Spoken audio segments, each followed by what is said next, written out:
Well, hello, hello. Hello, hello, hello! Ok. Eu sinto que não estamos a gravar há imenso tempo. Pois é, pois é. Tivemos de férias. Eu e o Gui tivemos de férias. É verdade, tivemos de férias. Fomos para a Itália comer pasta e pizza e essa treta toda. E foi ótimo. Foi espetacular, foi espetacular. Mas sim, epá, a última vez que falámos foi... não, a última vez que gravámos. Sim, porque nós não temos falado não falamos há 2 semanas, pessoas. Fomos de férias para a Itália juntos e não falámos o tempo todo. Não. Foi acerca da Keanu Sanz. A Keanu Sanz, exato. É verdade, a Keanu Sanz veio e foi. Sim, e foi fofinho. Foi eu bom, gostei. foi bom. E pronto. Sara, o que é que tu andaste a ver esta semana? O que é que eu andei a ver? Olha. É assim, primeiro temos que começar pela série que estávamos a ver enquanto estávamos de férias. É verdade. Porque... nós nem quando estamos de férias... conseguimos, Exato. não conseguimos. Temos de consumir Netflix.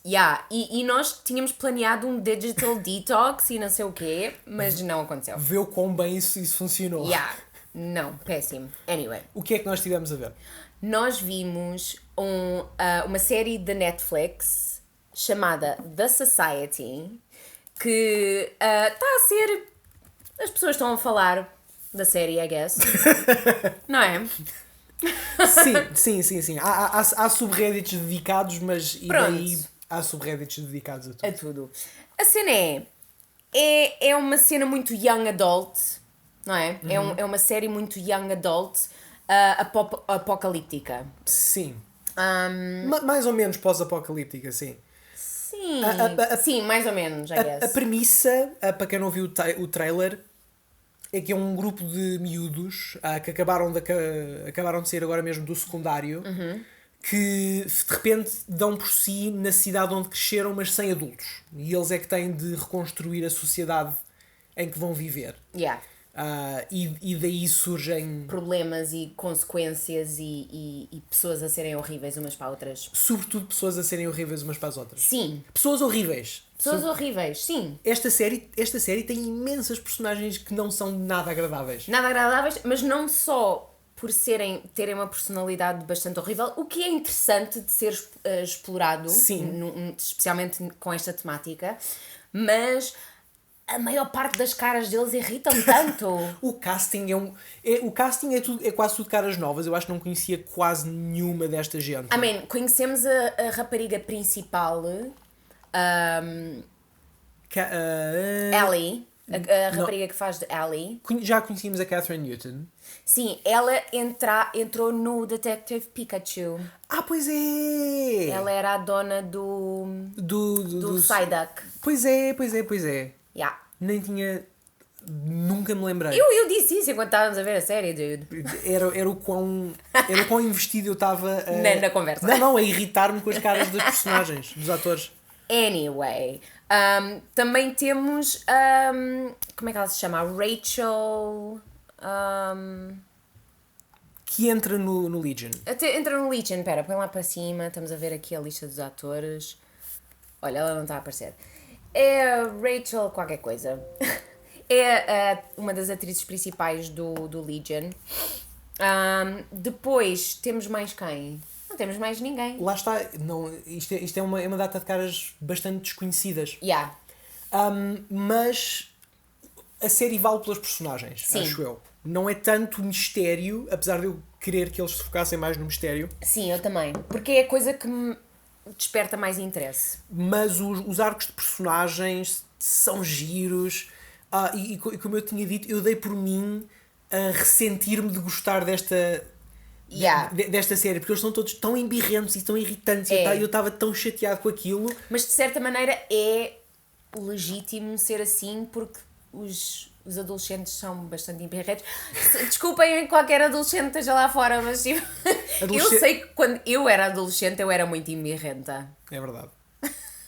É verdade, eu também me lembro de ser muito embirrento.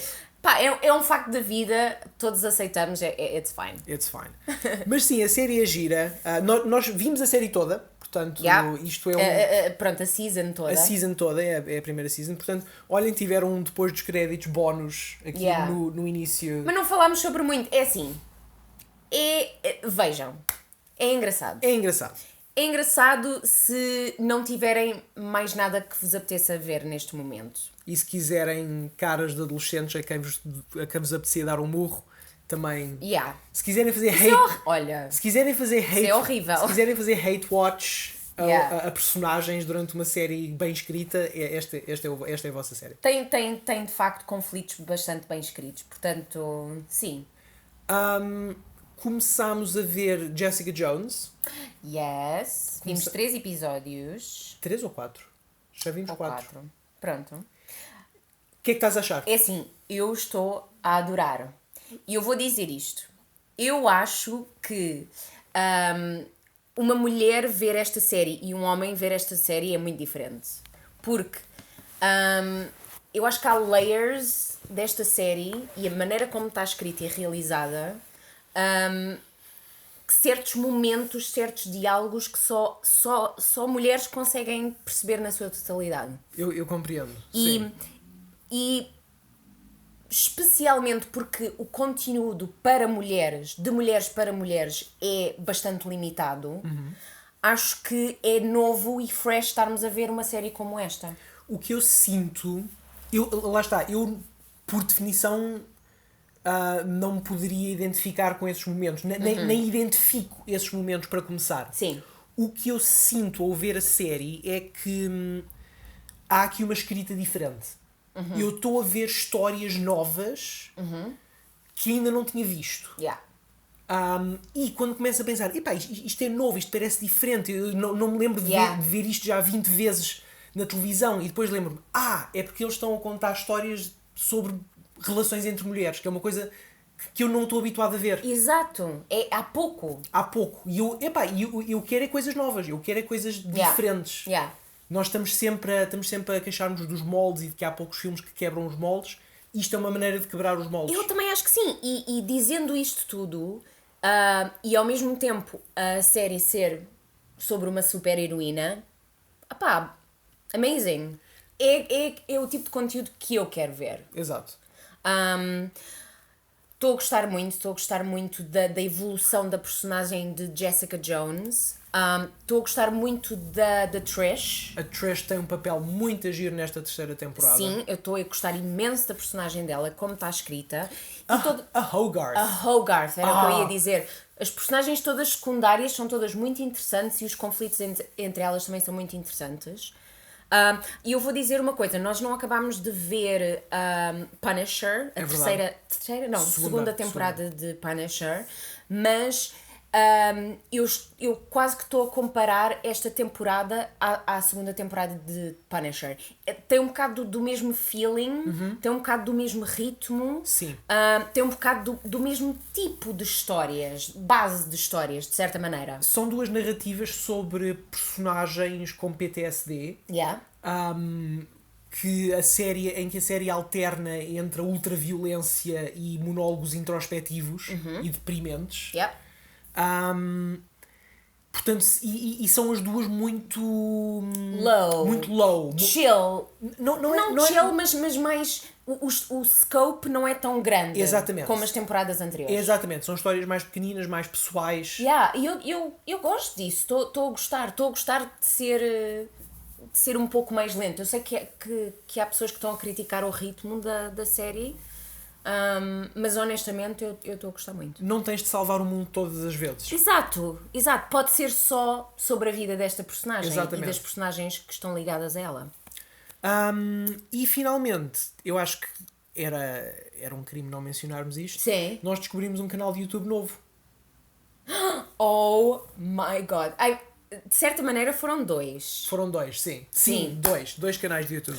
Mas não é tanto um canal de YouTube, é mais os programas. São 2 programas que nós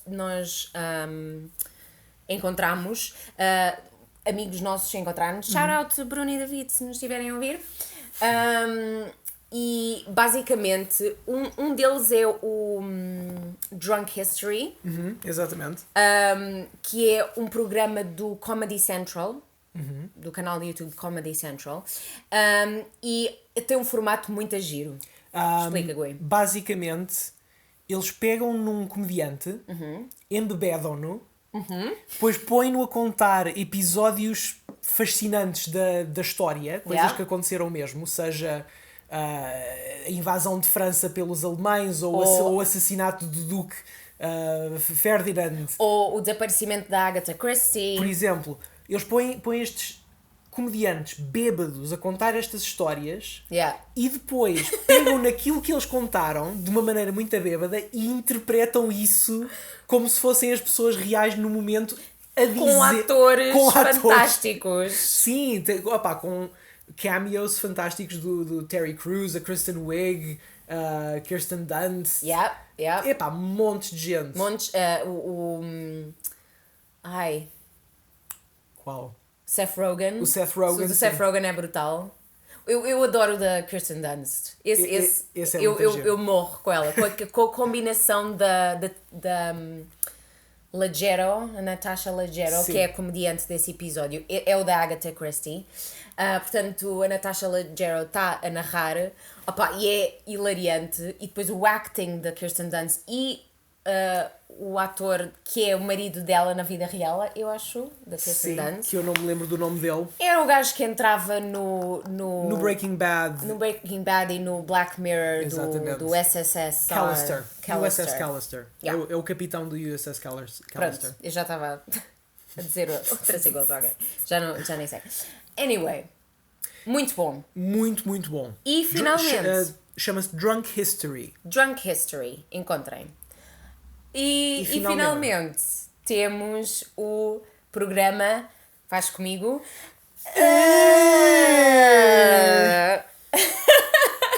que é um programa do YouTube. Chama-se mesmo mas com um N. Há um N lá dentro. Sim, há um N lá dentro e há um H. Sim, o H-N qualquer coisa. Eu já digo. Basicamente são duas drag queens a falarem sobre um tópico, sobre uma palavra, e então falam tudo o que está relacionado minimamente com essa palavra. Podem ser... elas têm um programa sobre conduzir, sobre médicos, outro sobre autoestima, outro sobre crimes, ou sobre shame. Sim. Vergonha, não é bem vergonha, mas pronto, shame tem assim um bocado mais de layers.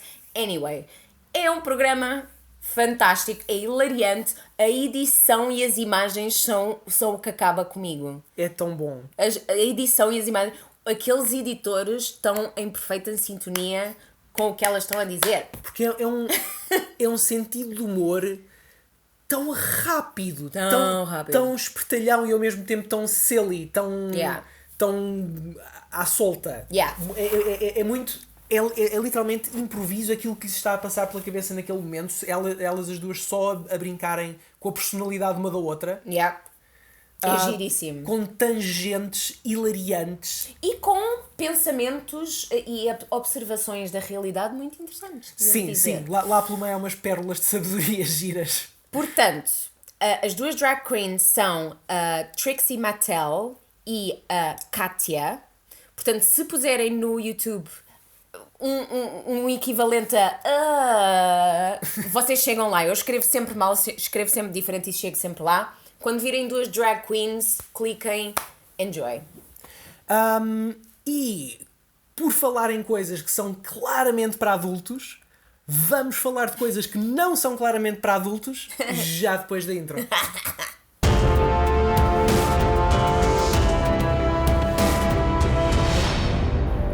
Bem-vindos ao Cube Geek Show, um programa do Cube Geek onde mergulhamos nos temas mais geeks deste mundo. Eu sou o Gui, estou aqui com a Sara. Ai, pessoas!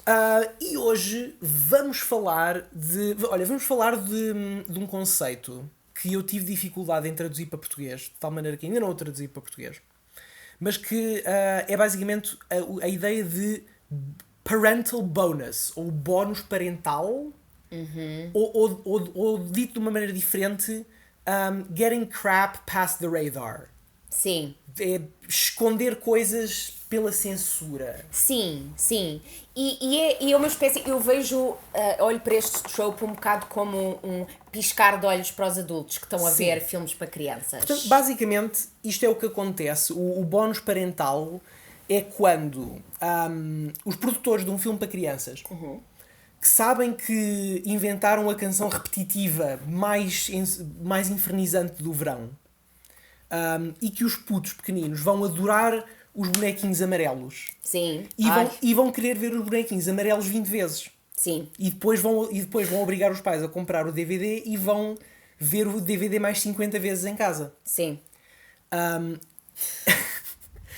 E a maneira como os produtores e os escritores, muitas vezes intencionalmente, tornam aquele produto mais apelativo para ter mais sucesso do que os outros produtos que estão na mesma a apelar às crianças, é inserirem na história ou na edição ou na animação destes produtos para crianças piadas e detalhes que só vão ser percebidos pelos pais. Sim.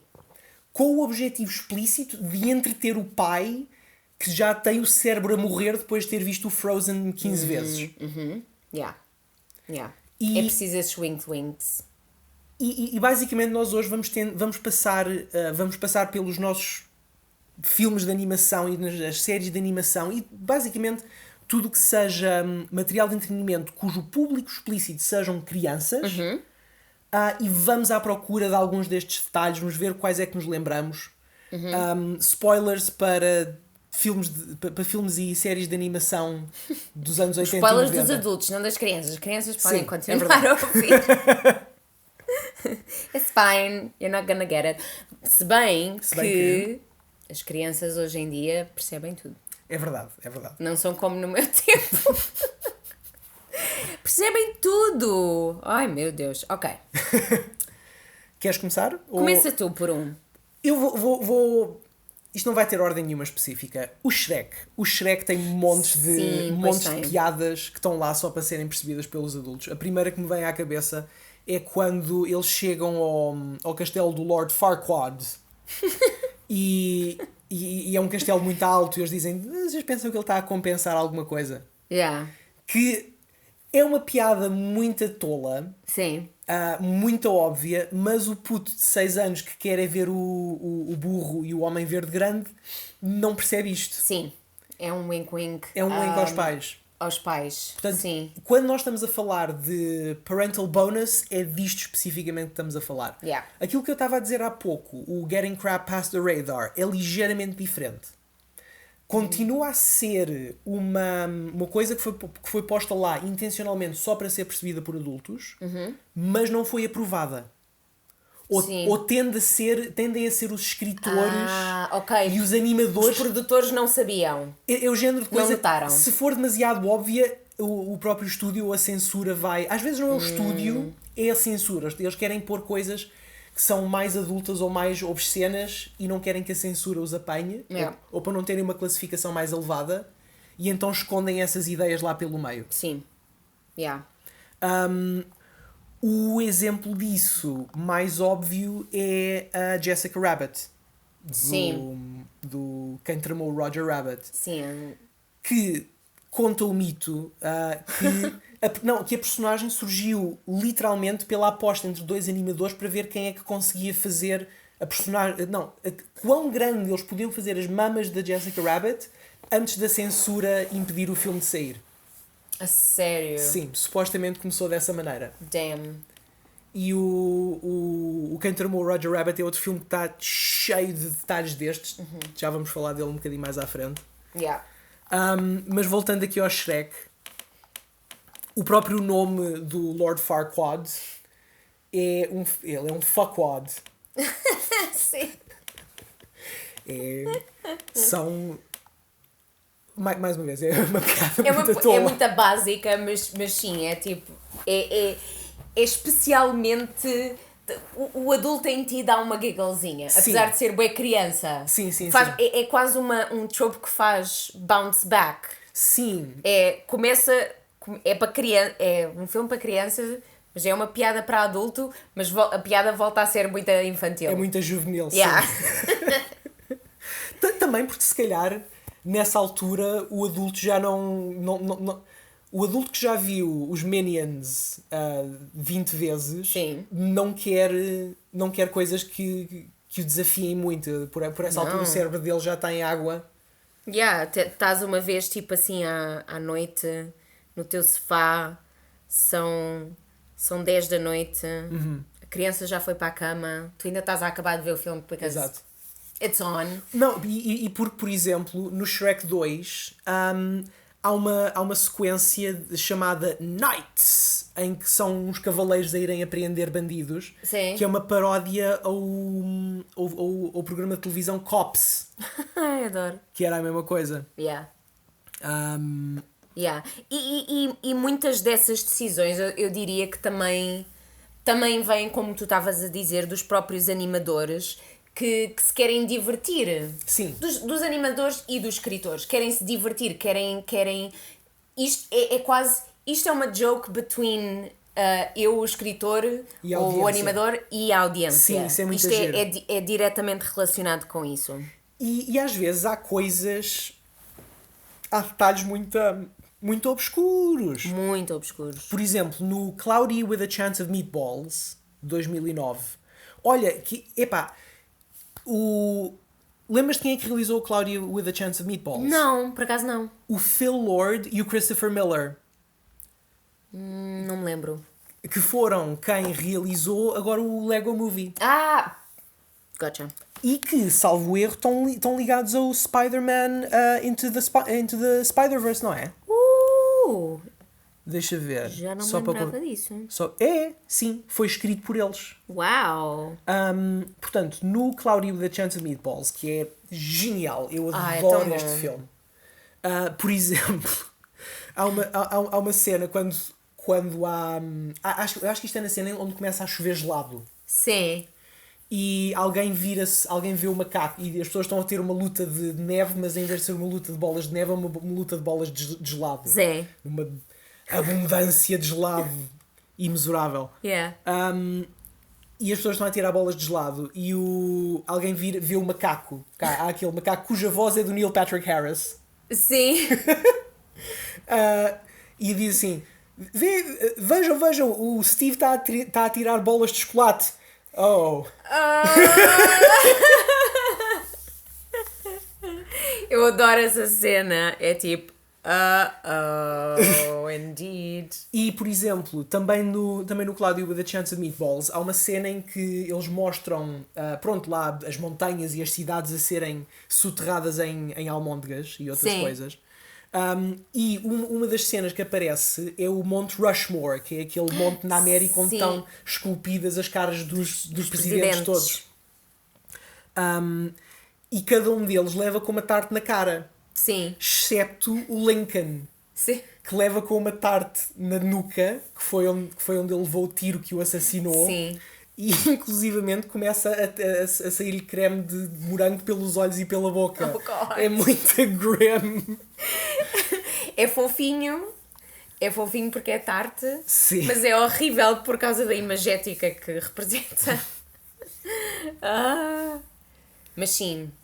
Opa, há tantos exemplos. Olha, e se falarmos um bocadinho de Adventure Time, agora em formato de série? Sim. Porque em formato de série, eu diria que isso acontece mais... Bem, acontece mais se calhar pela extensão da série, mas eu lembro-me de mais exemplos, nada assim de particular, mas lembro-me da ideia de mais exemplos em coisas como Adventure Time, como Powerpuff Girls. Powerpuff Girls tinha tantas. Porque é muito... É também um bocadinho a sensação de quebrar a quarta parede. Essa joke é quase uma cena da mesma família de quebrar a quarta parede. Sim, porque inevitavelmente é uma quebra... Do filme para crianças, é uma quebra ou da série para crianças. É uma quebra do formato, e é uma quebra do formato muito intencional.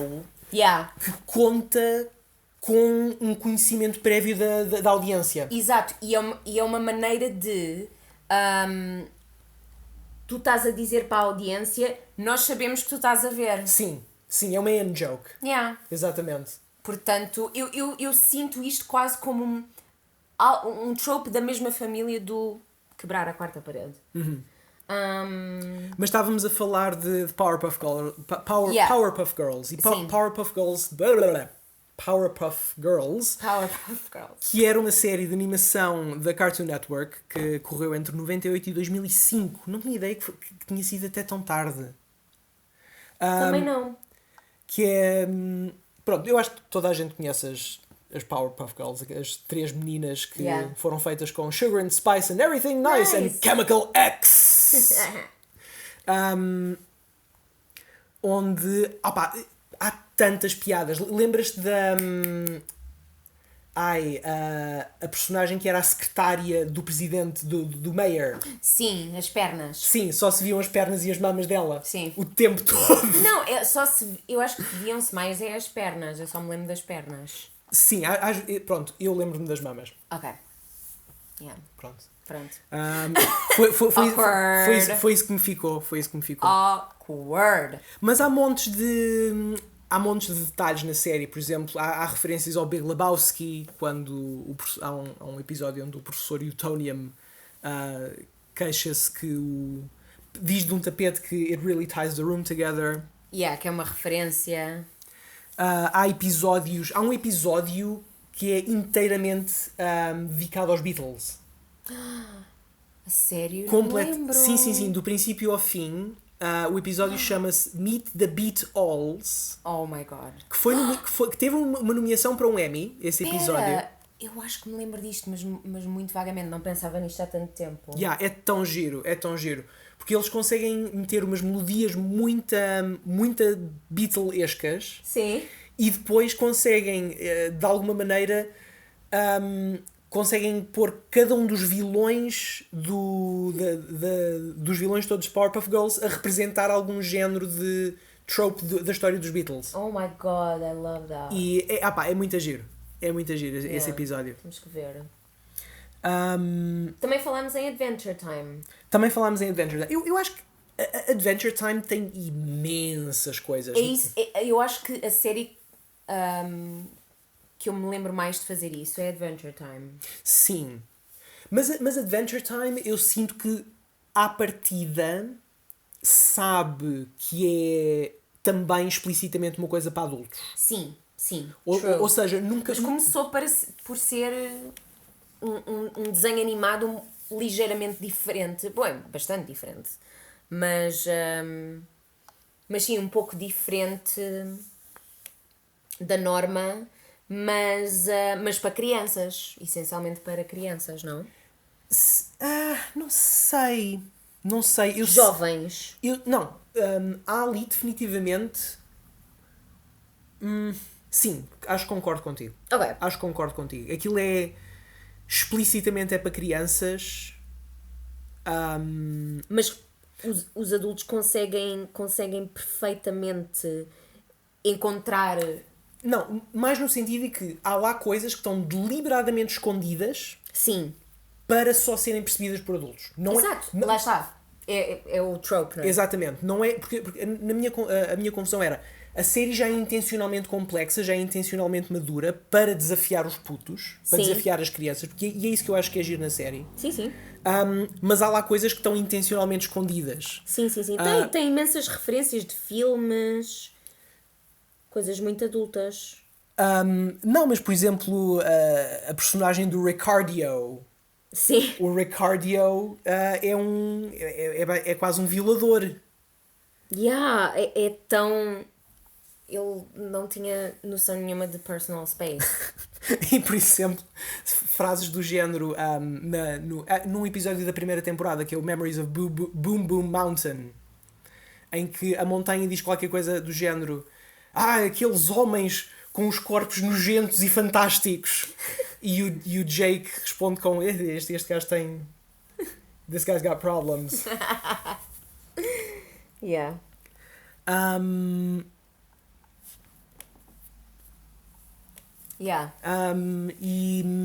Estamos a pensar em outros exemplos. Eu acho que O Jake tem imensas cenas dessas. Mas eu sinto que Adventure Time é mais de ter ideias para adultos. Sim. Quase todos os episódios têm uma referência. Mas sobretudo no fim, a série transforma-se quase num drama existencial. Yeah. Eu acho que é muito... Eu acho que Adventure Time baseia-se muito na experiência de vida de uma criança com problemas de adultos. Poderias dizer isso? Portanto, acho que qualquer pessoa consegue se relacionar com as personagens. Especialmente Sim. com o Finn. Sim. E por isso é que eu acho que tem tantos exemplos de Winx para a nossa geração e ainda mais velhos. Sim. Vamos voltar aqui aos outros exemplos. Por exemplo, o Aladino. O Aladino. O gênio é completamente esse tipo de personagem. Exatamente. Toda a interpretação do Robin Williams é feita para os pais. Porque o que é muito agir acerca do Aladino Sim. é que eles puseram um microfone em frente ao Robin Williams e deixaram-no falar. E ligaram o microfone e foi só isso. Yeah. E ele improvisa a grande parte dos diálogos que nós vemos no filme. Yeah. E são geniais, é uma destreza, aquela destreza do Robin Williams é qualquer coisa de especial.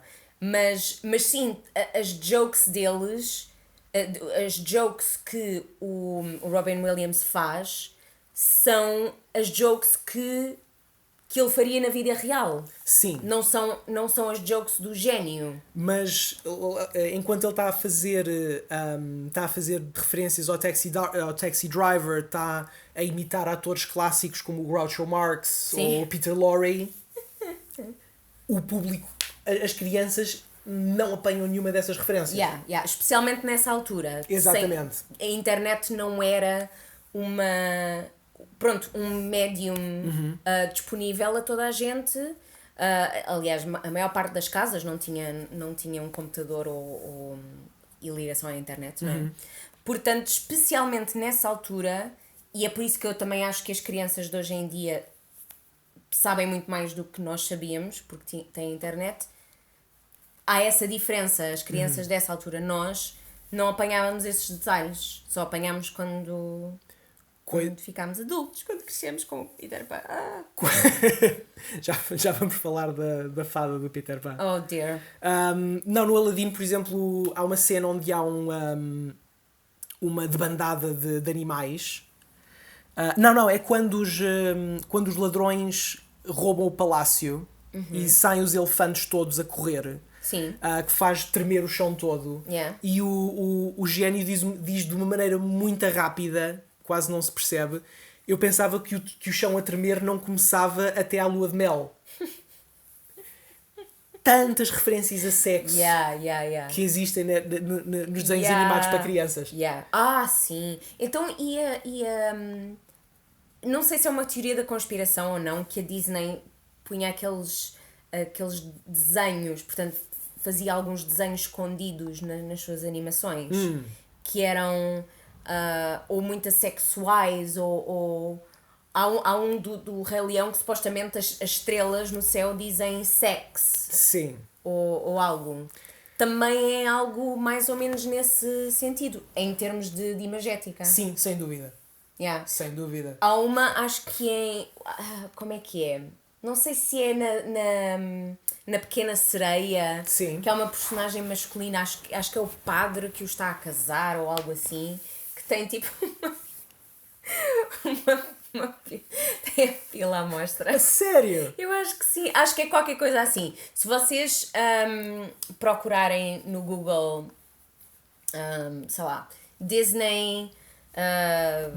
Disney Hidden Dicks, provavelmente chegam lá. Hidden Dicks é uma boa maneira de chegar lá. Eu não sei, eu sinto-me sempre muita... eu tenho sempre muita suspeita desse género de listas. porque eu não tenho dúvida nenhuma que há... que os animadores fazem essas coisas. Sim. Sem dúvida nenhuma que eles estão a meter pilas por todo o lado. Sim. Mas acho que na maior parte das vezes quando há essas listas, pá, aí metade das listas... São falsas. Não é são falsas, é tudo pareidolias. É quando tu olhas para a torrada e vês lá o Jesus Cristo. Sim, okay. São pessoas a verem coisas porque estão à procura de ver coisas em formas abstratas. Não, mas na Pequena Sereia há uma deck. Ok. Olha, isso é a tagline para o programa de hoje. Na Pequena Sereia há uma deck.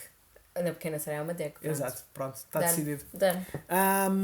Menos tech. Exatamente. Tech da lista. Não, há um... Toda a Pequena Sereia é um bocado... Os filmes da Disney eram um bocado estranhos, já para começar. Sim. Começaram numa altura também complicada, não é? Sim. Mas a Pequena Sereia é de quando? Já é 93 ou 94. Sim, para aí. Eles já não... Sim, pronto. Já deviam saber que uma rapariga pré-adolescente, uma rapariga adolescente seminua vai ser apelativa. Ou melhor, eles estão a fazer isso de propósito. Eles exageram imenso a sexualidade dela. Eu, pelo menos, não vejo a Pequena Sereia como muito sexual. Não? Acho que não. Acho que vejo mais aquela personagem em que a vilã Úrsula se transforma muito mais sexual do que a Pequena Sereia. Sim. A Pequena Sereia, lá está, tem que ser um ícone para as miúdas, para as crianças, raparigas. E não podia ser assim muito sexual. Tu achavas isso quando viste a Pequena Sereia? Sim, mas lá está. Pois, mais uma vez. um miudinho. Aquilo era confuso. Era confuso. Estamos a entrar aqui numa espécie de sessão de psicologia. É verdade. Se calhar tens que analisar aí umas cenas. É verdade. Boa aí. Não, mas espera. Sim. Onde é que Diz está? lá. Onde é que está? Na Bela e o Monstro é Sim. muito óbvio. É bué da óbvio. Na Bela e do Monstro é muito óbvio. Por exemplo, logo ao início do filme, o Gaston... Estamos a falar do filme animado. Sim. Logo no início do filme, o Gaston abre a camisa. Sim. E diz que cada centímetro de mim está coberto de pelo e pisca o olho. Yeah. É bué. Se bem que eu... Pois, lá está. Eu quando vi este filme em criança eu ficava tipo... que horror! Tipo, não gosto nada. Mas tipo, se calhar as senhoras em casa tipo a passar a ferro assim... Sorry, não quero criar um estereótipo que todas as senhoras nessa altura estavam a passar a ferro. Não, nem pensar. Eu já estou tipo a... Mas muitas estavam e provavelmente... Sim, se calhar apelava muito. Mas sim, ainda bem que as coisas estão a mudar. Tipo, coisa. Rambly. Ok, next. Não, porque há várias cenas, há vários detalhes na Bela e o Monstro. Sim. Onde tu vês no fundo, ou nem é no fundo, está a acontecer enquanto eles estão a cantar e a dançar sobre fazerem comida. Yeah. E, por exemplo, há uma cena em que o armário vira-se para a Belle. O armário. Há um armário. Armário. Excuse me. É porque nos outros filmes da Disney são os animaizinhos que falam. Aqui é mobília, é um bocadinho mais complicado lembrar de quem é que está a falar ou não. Yeah. Ou melhor, é mais ridículo quando tu explicas que o armário estava a falar. É Senhora Armário. A Senhora Armário. A Senhora Armário diz assim para a Belle. Sim. Let's see what she has in her drawers. Yeah. E depois abre umas gavetas e saem de lá traças. Yeah. Mas a palavra drawers também significa cuecas. Isso é genial, dude. Isso é genial. E esse detalhezinho em particular, tão layered, tão bom, tão específicozinho e fofinho e querido e também muito sexual ao mesmo tempo. She didn't get laid. E mais uma vez, porque durante essa cena de canção, sim, essa montagem onde eles estão a preparar a coisa, eles lá no fundo vemos-los a prepararem a cama. Yeah. Portanto, há aqui todo uma tensão sexual. Yeah. que em retrospectiva torna a coisa um bocadinho desconfortável.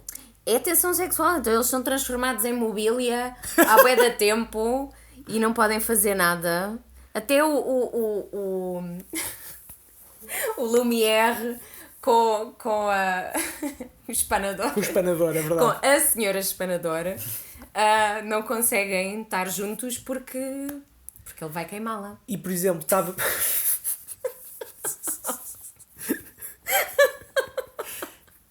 E é isso que eu chamo uma boa exploração das regras de um mundo consistente. Yeah. É perceber que membros daquelas pessoas que foram transformadas em mobília é que conseguem ou não ter relações sexuais umas com as outras com base no risco de entrarem em combustão. Estávamos a falar de detalhes de animação e também na Bela e o Monstro. Há umas personagens que eu acho que se chamam mesmo as Bimbettes. Sim. Não sei o que é. Não são Bimbettes. São as 3 Bimbettes. São aquelas 3 gajas que andam sempre apaixonadas pelo Gaston. Sim. E há uma cena onde elas estão na rua a vê-lo passar e estão a bombear água numa daquelas bombas de água públicas. Sim. E uma delas está a bombear com as mamas. What? Sim. Nunca reparei, dude. Lá está. Não é suposto reparar. Está escondido. Sabes, eu acho que devíamos ver os filmes todos da Disney e apontar isto tudo. E tentarmos reparar nesses detalhes, porque há muitos, dude. Há muitos. Sim. Os animadores estão a comunicar connosco. E nós temos que... Não podemos perder essa camada de conteúdo. Uhum. Porque nós queremos, tipo, o suminho todo. Depois há... Sorry. Essa foi uma metáfora bem levada longe. Outros filmes, por exemplo, o Wreck-It Ralph, também é giro de analisar, porque aqui os bónus parentais, as referências para os pais, são para pais que jogam. Sim. Sim. Apesar de tu teres toda aquela cena da menina, da princesa, que tem o desafio, que tem de construir o carro para vencer a corrida, que é a narrativa típica deste género de histórias para crianças, e está lá, e é isso que move a narrativa. Sim. Apesar disso, por exemplo, logo ao início, quando o Ralph está naquela reunião de terapia de grupo dos vilões, o Kano, que é uma personagem de Mortal Kombat, vira-se para um esqueleto que está ao lado dele e arranca-lhe o coração, que era a fatality dele nos jogos originais. Ok. E é este género de detalhezinhos que estão lá, como por exemplo na montagem, na cena de montagem em que a Vanellope está a aprender a andar de carro, há a música da Rihanna, Shut Up and Drive. Yeah. Que tem montes de significado sexual nas letras. Sim. Eu acho que esse filme é outro que tem muitos nods. E também o segundo, com as referências todas da internet. Sim. Sim, esse... olha, um dos detalhes mais engraçados que eu me lembro nesse... Sim. É... logo ao início do filme, quando eles entram na internet e estão a aparecer os pop-ups, que são literalmente pessoas com cartazes que lhes metem aquilo à frente da cara. Yeah. Um dos que aparece... é qualquer coisa a dizer hot middle-aged wives looking for fun in your area. E depois a imagem da mulher que aparece lá Sim. é a tia do Big Hero 6. What? Sim, a tia do... já não lembro qual é o nome da personagem principal no Big Hero 6. No! My God! Que é outro filme de animação dessa altura. Do mesmo estúdio, só pode. Do mesmo estúdio, sim. Oh my God! A sério? Eu nunca tinha reparado. Lá está, não é para reparar. Mas isso... Não, mas quer dizer... Sim, eu vi esse filme já tinha... Não, mas já tinha 30 anos, se calhar. Estas coisas estão intencionalmente escondidas. Sim. Claro. Lá está. A ideia é que estas coisas são quase onde é que está o Wall-E. Sim. É para os pais que têm de ver o filme 20 vezes Yeah. para irem à procura destes detalhezinhos. Sim. É isso que torna... Porque eles estão a tentar aumentar a replayability do produto deles. Exato. Porque eles sabem que aquilo vai ser repetido N vezes. Sim. E por isso é que estas coisas estão intencionalmente tão escondidinhas. Isso é giro, gosto disso. Mas sim, é muito... Tens que ir à procura. E basicamente estes detalhes todos estão a dar àqueles canais de YouTube de Easter eggs e não sei o quê. Montes de dinheiro, estão a fazer fixe pela indústria. Exatamente. Toda a gente contribui. Yeah. Opa, Zootopia. Outro destes detalhes de coisinhas escondidas no cenário. Sim. Que eu gosto mais é no Zootopia. Sim. Opa, e eu acho que o Zootopia é um filme que não teve o reconhecimento que merecia. Não há gente suficiente a falar do Zootopia. Concordo. O Zootopia acho que saiu no mesmo ano do Life of Pets. E o Life of Pet também provavelmente tem algumas referências destas. Mas o Zootopia é, para mim, o filme superior e o filme com mais camadas. Sim. E portanto dá mais... abre mais as portas para fazer esse tipo de detalhes. Sim. Foram esses dois que saíram no mesmo ano. Eu tinha ideia que o... Mais ou menos ao mesmo tempo. Eu lembro-me que saíram mais ou menos ao mesmo tempo. Sim, são todos nessa época, eu concordo. Portanto, o Zootopia de 2016 e o Secret Life of Pets... tens razão, é 2016 também. Yeah. Certíssimo. E havia outro nessa altura, era o Sing. O Sing também é de 2016. Lembras-te desse? Sim, possivelmente 2016. 2016 também.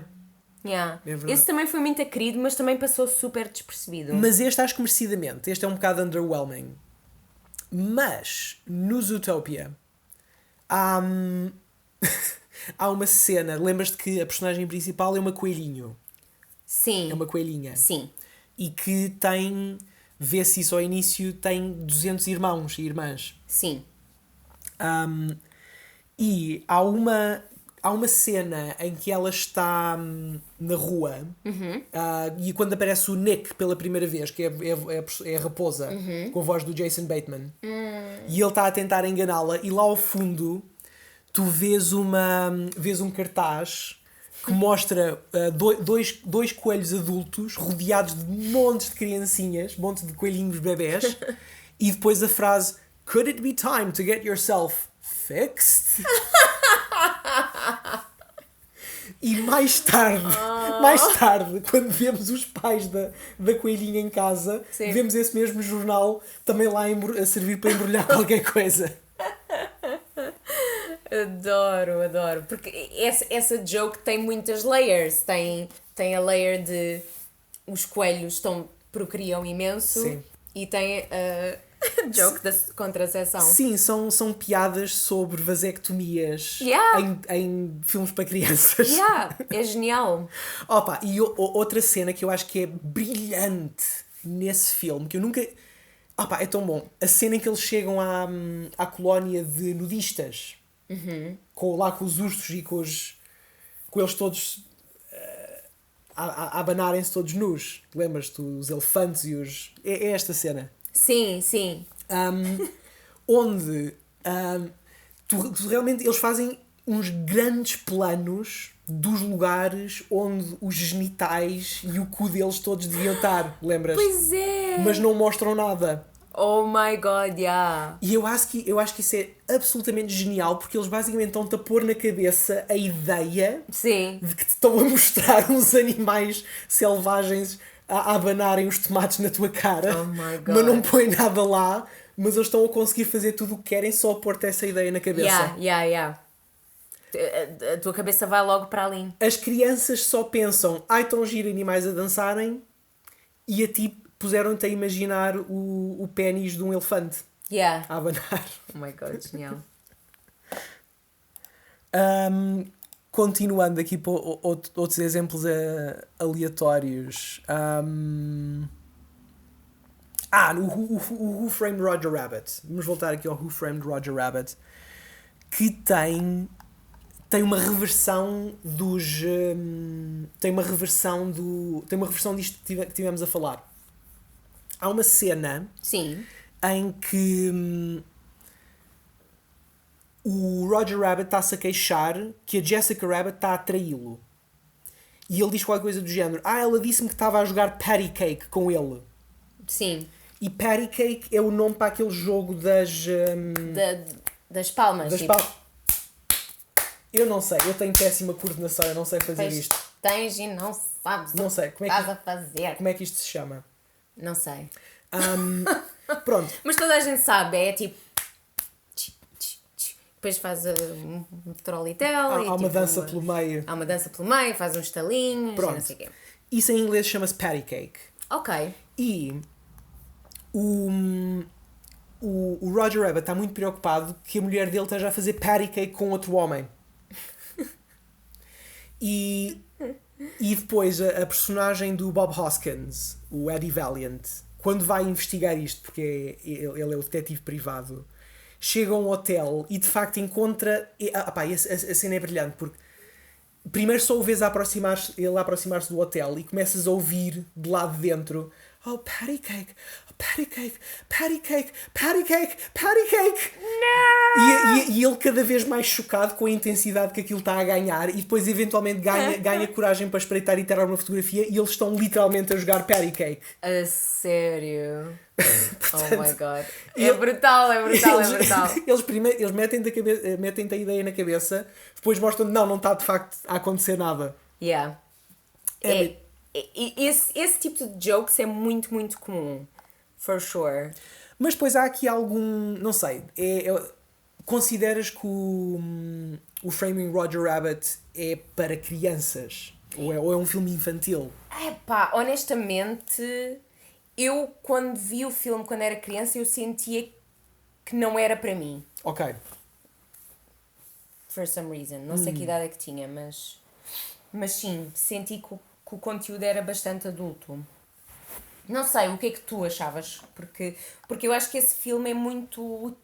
um filme que acompanhou a tua infância. Sim, não sim, tanto sim. a minha. Eu cresci muito com... Eu cresci com Quem Tramou Roger Rabbit. E sim, tens razão. Eu senti sempre que era um filme para o meu pai. Que ele por acaso me estava a deixar ver. Yeah. Ou melhor, que ele achava muita piada eu ver... Mas ele não me mostrou aquilo como me dava as VHS do Bugs Bunny, por exemplo. Uhum. Aquilo era uma coisa... foi muito agir, porque crescer com o Quem Tramou Roger Rabbit é darem-te logo uma sensação de meta. Aquilo é um meta-filme, é um filme sobre filmes. Sim. É um filme sobre as animações que tu já conheces. Sim. E ter sido exposto a essa ideia de que pode haver um filme sobre filmes ou um filme sobre séries, quando eu tinha 8 anos, foi muito confuso. Yeah. Eu lembro-me de que percebia que estão-me a passar coisas ao lado. Yeah. Damn. Sim. E eu lembro-me de ter essa sensação muito em criança com vários filmes. E de ver os filmes outra vez, e é uma sensação tão boa de ver o filme como adulta, não é? Ai, eu disse isso de uma maneira bem... Eu queria dizer adulto e depois disse adulta e depois adulta. E perceber... eu nunca tinha reparado nisto. Yeah. É uma sensação tão boa.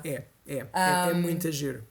E ganhas toda uma nova... Lá está, uma nova camada de intenção e de significado para o filme e para... sei lá, qualquer coisa em relação às personagens ou qualquer intenção, qualquer maturidade. Olha, correndo o risco disto ficar ainda mais pseudo-intelectual numa conversa que devia ser sobre poop jokes, é aquela coisa de a arte existe no espectador. Yeah.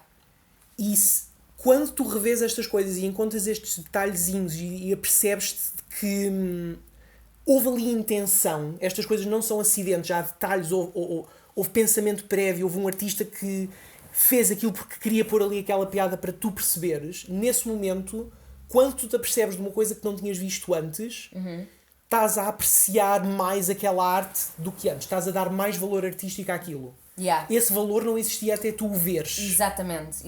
E para ti não existia até tu veres aquilo. Exato.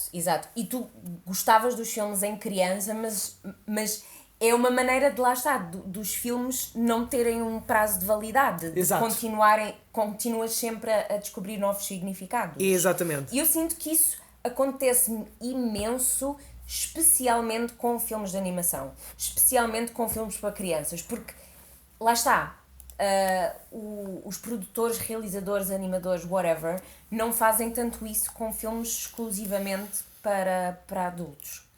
Eu quando estava aqui à procura de...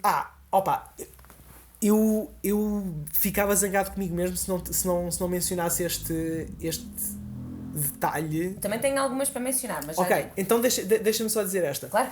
Esta não é a única, mas é a minha referência preferida ao universo Marvel. Ok. No filme o primeiro filme dos Avengers, Sim. 2012, escrito pelo Joss Whedon, lembras-te a cena em que a Viúva Negra vai interrogar o Loki e ele está fechado naquela Sim. jaula de vidro? Sim. Lembras-te, ele na altura insulta. Sim. Lembras-te o que é que ele diz? Não me lembro exatamente. Ele chama-lhe, não me lembro da frase inteira, mas ele chama-lhe uma Mewling Quim. Ok. Que Não. ninguém sabe o que é que quer dizer, Sim. a não ser que saibas inglês arcaico, ou inglês medieval. Ok. E no Middle English, Mewling Quim traduz qualquer coisa como sua cona chata. Mewling é miar. Sim. Sim. Sim. Muito ofensivo. É horrível. É horrível. É horrível. Fuck you, Loki. E está lá, o Loki chama a Black Widow uma cunt, Yeah. basicamente. Uma canta embirrenta. Uma cunt embirrenta. God damn it. E isso está num filme da Marvel, Yeah. da Disney. Ok. Estou a perceber. Yeah. É mais assim uma jokezinha. Sim. Escondida. Mas sim, continua a ser algo do mesmo espectro. Quais são as tuas referências? Olha, nós estamos a falar sobre os filmes de animação que também dão... Pronto, que os adultos também gostam. Porque temos o Toy Story. Exatamente, o Toy Story passada. estreia. Sim. Não, vai estrear esta semana. Vai estrear esta semana. Estreia hoje. Estreia hoje, pois, porque estamos a fazer Exatamente. o programa na quinta, a minha linha temporal está toda trocada. É verdade. Anyway, eu quero dar alguns exemplos do primeiro Toy Story. Sim, por favor. Porque lá está, é um filme que eu estava aqui a pensar com os meus botões. É um filme que de certeza que tem imensas dessas, só que eu de repente agora não me estou a lembrar de nenhuma. Vou dar aqui uma ou outra. Não sei se te lembras de um dos brinquedos que era um par de pernas da Barbie. Sim, lembro-me perfeitamente. Com uma cana de pesca. Sim, isso era tão estranho. Lembras-te disso? Lembro. Essa personagem Sim. é uma hooker. Pois é. É um hookzinho. É um hook. É o... She's a hooker. She's a hooker. Isso é genial. É bastante cómico. Yeah. Temos outra que também é bastante engraçada, que é uma das minhas cenas preferidas do primeiro Toy Story, que é quando o Buzz Lightyear se embebeda com chá Darjeeling. Portanto, ele está a fingir com chá Darjeeling imaginário. Okay. Portanto, há ali tanta coisa, há aqui tanta coisa para desempacotar. Sim. Primeiro, ele está a ter um ganda freak out, uma cena enorme de ansiedade. Sim. Segundo, ele está bêbado. Está completamente bêbado. E terceiro, está está a entrar dentro da... Pronto, está a entrar dentro da narrativa da miúda, da irmã do miúdo principal, do Andy. Ia ter o maior freak out de sempre. Pronto, pronto, é uma miscelânea de coisas que eu nem consigo contar todos os detalhezinhos, mas é brutal. Eu lembro-me de ver isto em criança e eu, de certa maneira, sim, percebia que ele estava bêbado, mas não... Parece que não estava a ligar as coisas. Sim, ok, está bêbado, mas eu sinto que não via todas as layers disto em criança e ele estava a ter um ataque de pânico, estava a fingir que estava bêbado. É um detalhezinho engraçado do primeiro Toy Story, acho. Yeah. Tens mais do Toy Story? Tens vários. Tens uma do Toy Story 2, em que o cavalinho... Sim. Há uma cena em que o cavalinho, de repente, toda a gente sai e tiram... Acho que lhe tiram a saddle. Como é que se diz saddle em português? A sela. A sela. Acho que é mesmo a sela. E ele olha assim para a câmara e ele está de pé e depois esconde-se como se fosse a Marilyn Monroe. Depois esconde assim, tipo, as partes privadas, I guess. E então também é um detalhezinho fofinho. Mas pronto, há tantos. São tudo sempre detalhes muito pequeninos, mas que estão muito bem explorados e tecidos para dentro da narrativa. Concordo inteiramente. E acho que